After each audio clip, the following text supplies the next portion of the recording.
Sebelum saya kenal MTR itu saya 6 bulan tanpa berkomunikasi, tanpa ngobrol, tanpa apapun sama istri. Jadi begitu di MTR lah kita mulai bisa ngobrol, bisa bicara satu sama lain. Sebelum di MTR itu 6 bulan sebelum itu kami tidak berkomunikasi sama sekali. Bahkan kalau pulang sendiri, istri ke kanan, saya ke kiri. Nggak ada tatap pembicaraan satu kata pun enggak.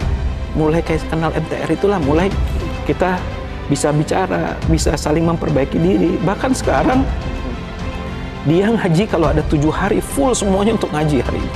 Utang Bapak tadi, proses penyelesaian, kita ngobrol tentang bagaimana teknik Bapak menyelesaikan, karena kita banyak juga teman-teman yang mungkin mau belajar dari Bapak. Dari 35 kemudian sekarang tinggal 800 juta itu apa yang dilakukan? Nah, kalau yang dari 35 ke 21 itu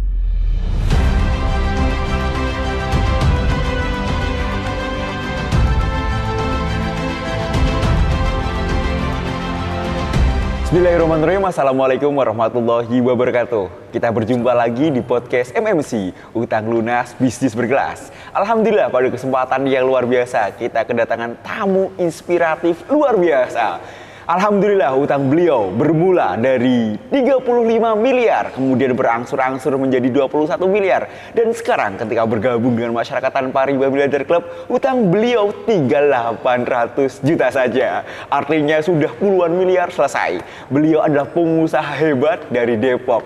Kita sambut Pak Hendry. Assalamualaikum warahmatullahi wabarakatuh, Pak Hendry. Waalaikumsalam warahmatullahi wabarakatuh. Masya Allah. Sehat, Pak. Luar biasa. Ini beliau sangat membahana karena sangat-sangat kalau ketemu itu senyumnya itu membuat semua orang terpana. Humble-nya luar biasa. Namun di balik senyum beliau itu memang ada lika-liku perjuangan beliau, apalagi perjuangan di dalam proses penyelesaian utang beliau. Dari 35 miliar hingga akhirnya selesai, tinggal sekarang 800 juta saja. Nah, Pak Hendry, kita mau berbagi inspirasi kepada teman-teman sekalian ya. Tidak bermaksud apa-apa, tidak bermaksud membuka luka lama. Karena dulu pernah mau bunuh diri dan tidak berhasil. Tidak berhasil, gagal. Cara bunuh dirinya juga unik juga ya, Pak ya.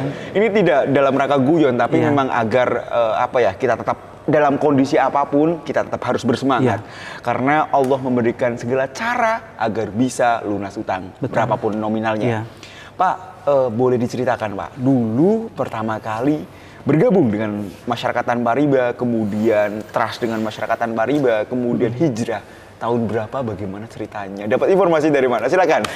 Jadi saya tahu mengenai Masyarakat Tanpa Riba itu awalnya itu sedang pusing. Karena waktu itu saya ada kendaraan tuh sekitar 178 unit. Dan kebetulan di bulan November 2019 kan usaha sudah mulai turun tuh. Semua usaha sudah mulai bermasalah. Nah, itu saya cari-cari tuh. Biasanya saya cari yang mengenai riba, hutang itu apa sih sebenarnya. Akhirnya ketemu tuh yang membahas masalah menerima sebagian, menolak sebagian. Itu seperti apa? Nah, itu yang buat saya tertarik. Kemudian saya coba cari, akhirnya ketemu nomor telepon yang ada di kontak itu media sosial kita ya. Akhirnya saya coba kontak. Beberapa minggu kemudian saya dapat konfirmasi itu dari Pak Lukman namanya. Baik, dihubungin sama timnya Masyarakat Tanpa Riba. Tim Tanpa Riba. Sudah itu tanggal 26 Agustus siang itu saya datang ke KSW kebetulan ketemu sama Pak Lukman. Di situ saya diterima, cuman disuruh duduk di sebelahnya. Katanya, kamu masalahnya apa? Saya ceritakan masalah saya. Kamu duduk sini aja, nanti dengerin apa yang ada di hadapan kamu. Begitu. Akhirnya saya cuma duduk di situ. Pada saat itu, kalau nggak salah ada 4-5 orang tamu yang menyampaikan masalah, dan ternyata masalah saya paling kecil. Padahal Bapak di posisi 35 miliar. Ternyata masalah saya paling kecil. Di antara tadi tamu-tamu ada 5 orang, mereka artinya utangnya di atas itu. Di atas yang paling kecil itu ternyata di atas saya itu 270 pada saat itu. 250. Yang paling besar waktu itu 1,5 triliun pada saat itu. Jadi saya cuma diam aja. Saya diam, terus ditanya kamu sudah punya jawaban terhadap utang kamu? Sudah. Kamu sudah yakin ini bisa selesai? Yakin? Udah. Akhirnya saya nggak nanya apa-apa lagi, diajak sholat, diajak makan, sampai maghrib saya di situ. Udah, saya cuman ketawa-ketawa aja. Apa yang Bapak dapatkan hingga Bapak mendapatkan dalam waktu hanya 1 hari memutuskan, oh ini jawabannya, oh ini adalah solusinya? Iya, karena kan saya lihat orang masalahnya banyak ya, lebih banyak dari saya, lebih rumit dari saya malah, dan hutangnya lebih besar. Dan kalau dibilang kan nggak masuk akal gitu ya. Saya pikir karena cerita, ngobrol segala macam, saya dapat poinnya. Oh ini saya bisa. Apalagi waktu itu ada umur sekitar 70-an tahun ya Pak. Pak siapa saya lupa namanya. Itu ada dia bisnis travel agent apa tuh umroh kalau nggak salah itu. Ada di 3.000 titik. Itu kan rumitnya minta ampun ya Pak. Yang membuat saya bersyukur, alhamdulillah saya walaupun usia mau menginjak 50 tahun, dikasih teguran seperti ini daripada saya nanti di umur 70 seperti beliau itu. Itu yang buat saya bilang, alhamdulillah saya sekarang dikasih tegur. Bukan nanti gitu saat saya tua segala macam. Memang sekarang sudah tua ya, tapi nggak seperti itu gitu. Yang lebih hebatnya lagi, begitu hari itu saya berazam, itu yang buat saya benar-benar dilema malamnya. Pas pulang maghrib itu malamnya saya pulang dari MTR tadi, pulangnya saya langsung dapat telepon dari seorang teman yang nggak pernah ketemu sebelumnya. Dia bilang, Hen, gue ada project 60 miliar. Lu pegang, ini project perumahan. Lu yang pegang, kita didanai. Nah saat itu saya bilang, Masya Allah, saya baru berazam ya Pak. Baru bilang nggak mau, tapi udah dicoba seperti itu. Itu yang buat saya waktu itu, ya Allah apa gimana? Apakah ini jawabanmu atas utang-utang saya? Ataukah ini ujian? Akhirnya saya telepon Ustadz Lukman, saya bilang konsultasi, ngobrol, saya bilang yang kuat Pak. Akhirnya saya putuskan malam itu juga saya nolak. Saya nggak mau lagi pegang proyek apapun yang berbau atau berhubungan sama bank, apalagi didain sama bank. Itu pertama, ujian pertama sesudah pulang dari. Apa yang membuat Bapak merasa, oh saya nggak boleh terima? Itu kan kalau kata orang umum, berarti kan Bapak sudah sedang dalam kondisi terpuruk, sangat-sangat terpuruk ya Pak, yang punya utang 35 miliar. Mendapatkan, kalau kata orang umum adalah mendapatkan rezeki dalam bentuk proyek 65 miliar. Karena didanai oleh lembaga keuangan ribawi, Bapak tidak terima itu. Apa yang membuat Bapak kuat di situ? Waktu pertemuan itu, hutang itu Anda selesaikan sekarang atau Anda selesaikan sesudah ajal Anda menjemput. Baik. Nah itu yang nggak bisa saya lupain sampai malam itu. Terus saya kan sudah 3 kali Pak, 3 kali mengalami ini.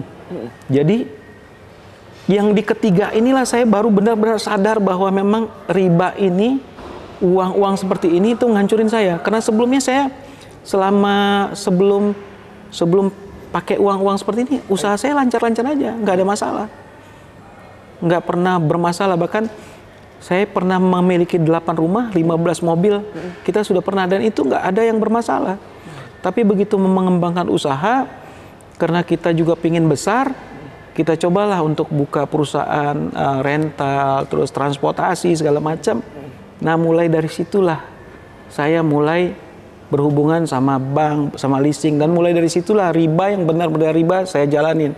Saat itu istri saya nggak boleh, tapi itu tadi setan itu hebat. Saat saya nggak mau, bank bilang sama saya kan, Pak ini istri Bapak nggak mau tanda tangan. Ya kalau memang dia nggak mau tanda tangan ya sudah, maunya gimana? Kalau nggak saya nggak jadi aja, ambil kredit, ambil segala macam.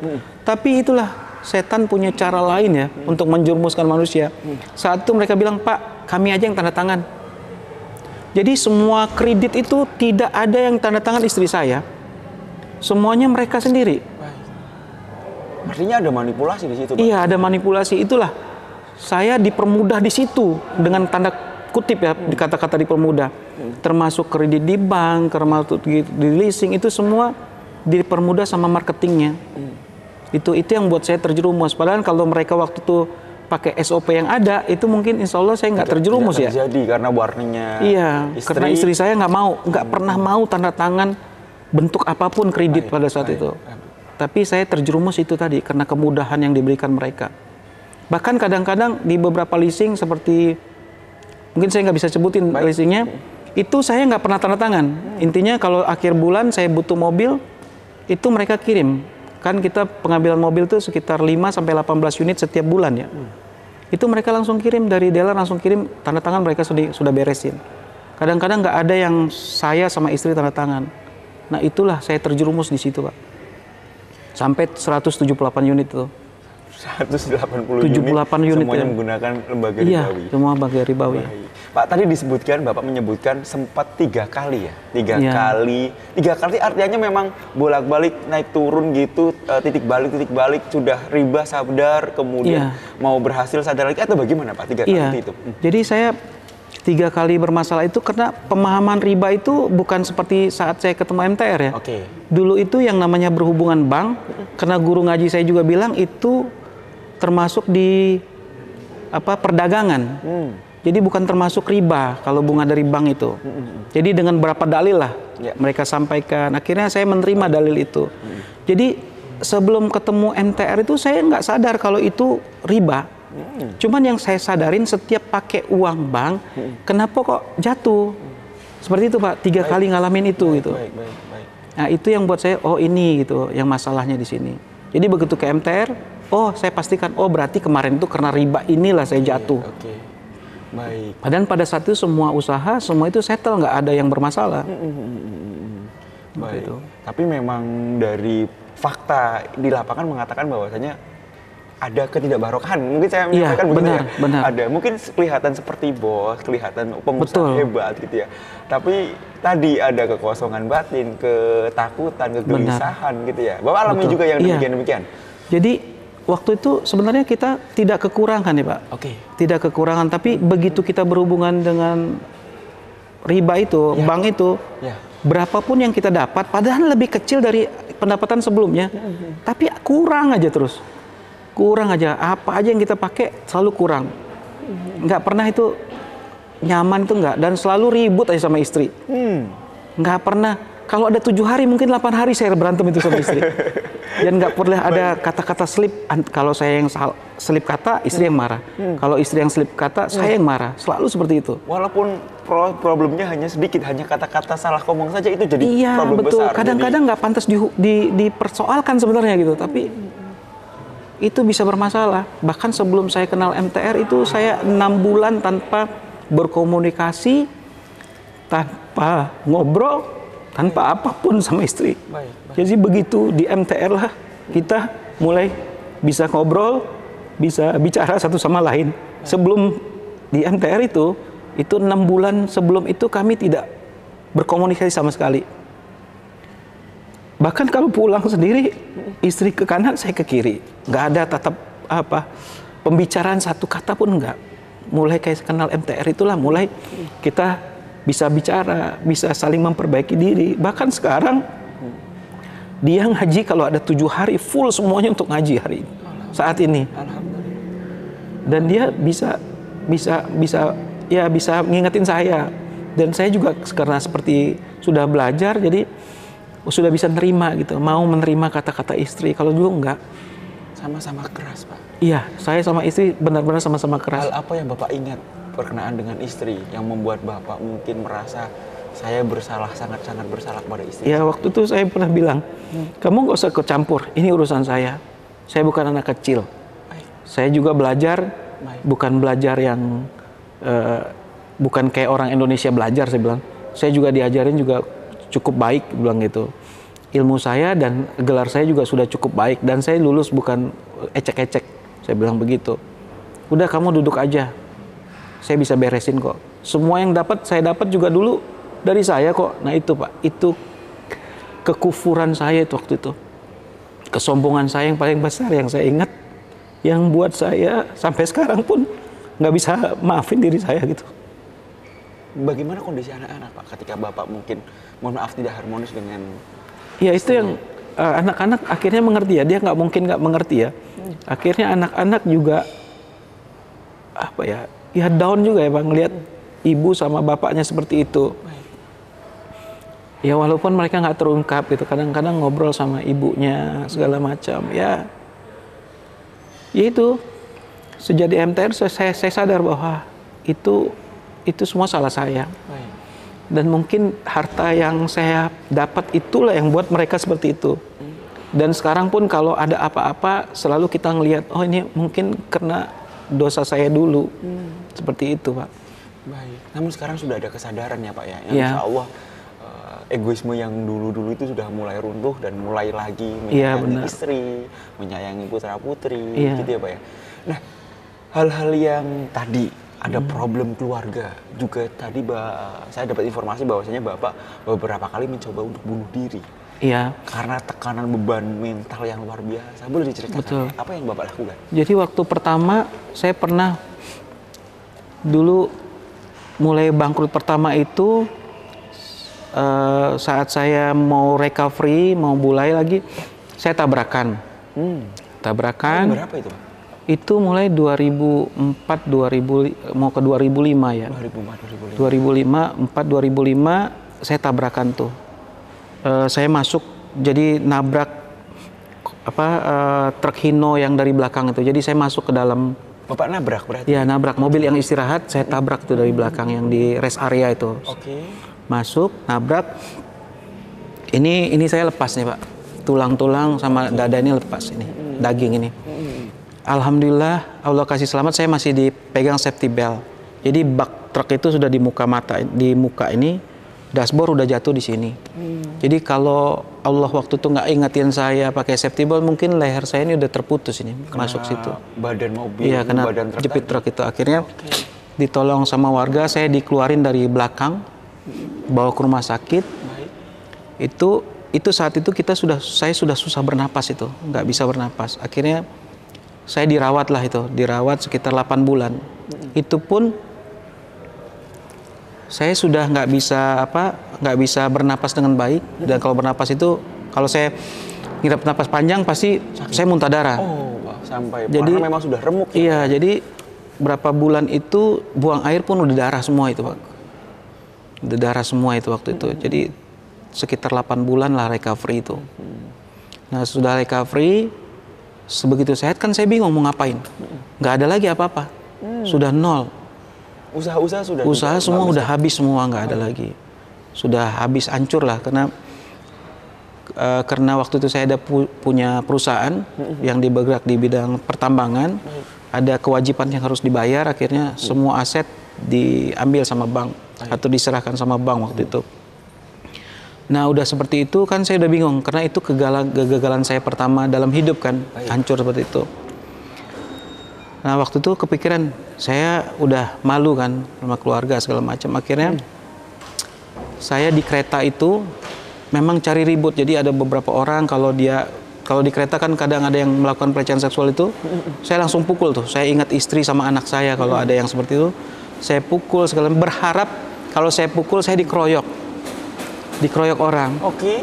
Supaya apa? Supaya saya mati kalau dikeroyok orang itu. Ini cara Iya. Bapak untuk mencoba Bunuh mengakhiri diri. hidup. Iya, mengakhiri itu. Saya pikir Bunuh diri Iya. tapi dengan cara ya lebih bagus orang seperti gitu itu ya. dipukul orang. Jadi kan andaikan saya mati pun tidak dianggap keluarga sebagai bunuh diri kan, Oke.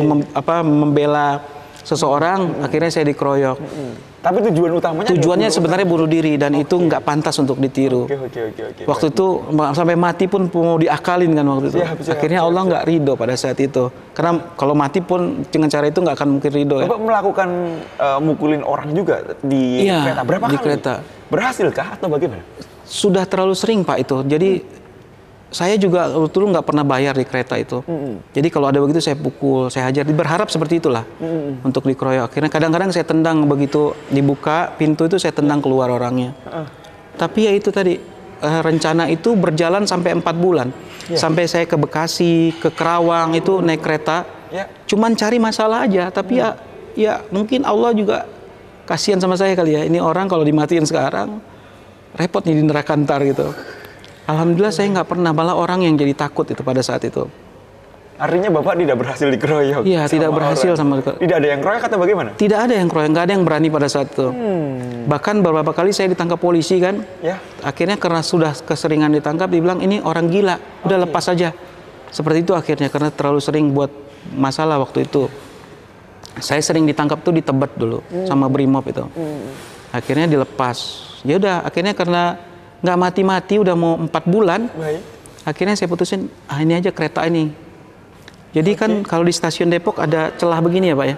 Apa itu, peron? Untuk kereta, ya peron itu kan ada celah. Jadi kereta masuk kita ada ini kan ada kayak lubang begitu kan. Itu saya langsung masuk tuh, plek.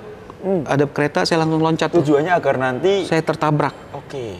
Tapi begitu saya masuk itu, saya bukannya mati malah saya diteriakin orang. Pokoknya macam-macam lah kata-katanya itu. Yang nggak pantas lah. Nah pada saat yang bersamaan diteriak itu, di peron juga diberitakan mohon maaf telah terjadi pemadaman listrik. Jadi saat itu saya nggak mati itu karena listriknya mati. Gangguan teknis. Iya, gangguan memang listrik mati. Bener-bener dari PLN gitu Iya. Pak, dari. Jadi kan kalau ke Depok ada jalan tuh Pak, ada jalan yang dari pasar itu kan ada pelang pintu ya. Betul. Keretanya berhenti di situ. Oke. Mau masuk itu kan ada jalan tuh, dibatasin jalan itu, mau masuk situ itu berhenti Pak. Sebentar lagi artinya Bapak kena. Harusnya gitu ya? kan secara teknis saya tertabrak kan, karena dia berhenti kan di ujung itu. Harusnya saya tertabrak itu. Oke, tapi ya itu karena Allah juga masih menilai, oh ini nggak pantas untuk seperti ini karena dosanya terlalu banyak mungkin ya, atau Allah kasih kesempatan saya mungkin. Akhirnya saat itu saya nggak mati itu. Akhirnya udah nggak mati, saya malu. Akhirnya saya kabur, naik, loncat, langsung pergi kabur itu. Malu kan Pak waktu itu. Jadi itulah. Akhirnya saya putusin, ya udah saya mulai lagi. Saya mulai lagi itu 2005 mau ke 2006. 2006 mulai. Sampai 2007. 2007 saya sudah normal lagi. Jadi 2 tahun itu saya sudah mulai memperbaiki. Iya, sudah kembali ke situasi normal, Pak. Kalau di MTR kita mau sampai mati, Anda mau sampai mati pun itu ada pembelajarannya, Pak. Tidak hanya sekedar tidak ada sekedar lunas utang itu cuman bonus ya. Bukan itu yang dicari di MTR, tapi kenikmatan kita punya Allah yang selama ini kita cuman tahu Allah aja, itu yang lebih besar. Utang Bapak tadi, proses penyelesaian, kita ngobrol tentang bagaimana teknik Bapak menyelesaikan, karena kita banyak juga teman-teman yang mungkin mau belajar dari Bapak. Dari 35 kemudian sekarang tinggal 800 juta itu apa yang dilakukan? Kalau yang dari 35 ke 21